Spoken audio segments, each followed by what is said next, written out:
కళ్ళగోడు ఎప్పుడు అనుకోవాలా, అలాంటిది అయితే ఇప్పుడు జరిగిందనమాట. ఏందో తెలుసా, ఇంకో 100 సంవత్సరాలైనా, ఇంకో 1000 సంవత్సరాలైనా ఆదిపురుష్ సినిమాని ఎవరు కూడా పొగడరు, ఆదిపురుష్ సినిమాని ఎవరు కూడా లేపరు, ఆదిపురుష్ సినిమాకి ఎవరు కూడా ఎలివేషన్ లేరు. అది ఎప్పుడు కూడా తిట్లు తింటూనే ఉంటుంది.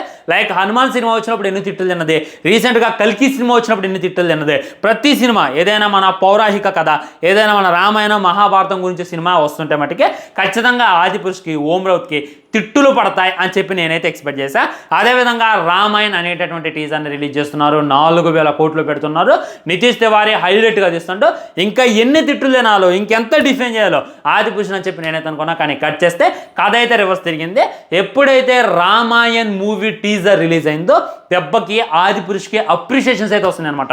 అవును, ప్రభాస్ అన్న ఒక్కొక్క ఫ్రేమ్లో బాగలేదులే, కానీ ఒక్కొక్క ఫ్రేమ్లో రణబీర్ కన్నా బాగున్నాడు అని చెప్పి చాలామంది కామెంట్ చేస్తున్నారు.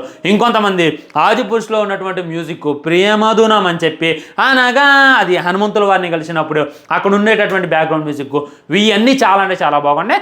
జస్ట్ హనుమంతుల వారిని చాలా అంటే చాలా ప్రాపర్గా చూపించారు. అక్కడక్కడ రాముల వారి లాగా ప్రభాస్ అన్నను కూడా బాగా చూపించారు. కాకపోతే మిగతా క్యారెక్టర్ని సరిగ్గా చూపించలేదు. అది కాక సాయి పల్లవి గారు సీతాదేవిగా నటించడం చాలా మందికి నచ్చట్లేదు. ఇక దాంతో సాయి పల్లవి కన్నా కృతి సననే బాగుందని చెప్పి ఆదిపురుష్కి భయంకరమైనటువంటి అప్రిషియేషన్స్ వస్తున్నాయి. నేనైతే ఇది ఊహించలేదు అనమాట. ఇలాంటి ఒక రోజు వస్తుంది అని చెప్పి నేను కళ్ళగొడ అనుకోవాలి, కానీ అలాంటి రోజు రానే వచ్చింది. సో ఓన్లీ టీజర్ చూసి మనమైతే సినిమాని జడ్జ్ చేయడం, ఇంకొద్దిగా వెయిట్ చేద్దాం. ఫుల్ సినిమా వచ్చిన తర్వాత మీకన్నా ఎక్కువ ట్రోల్ చేస్తాను నేను, దాంట్లో మొహమాటమే లేదు.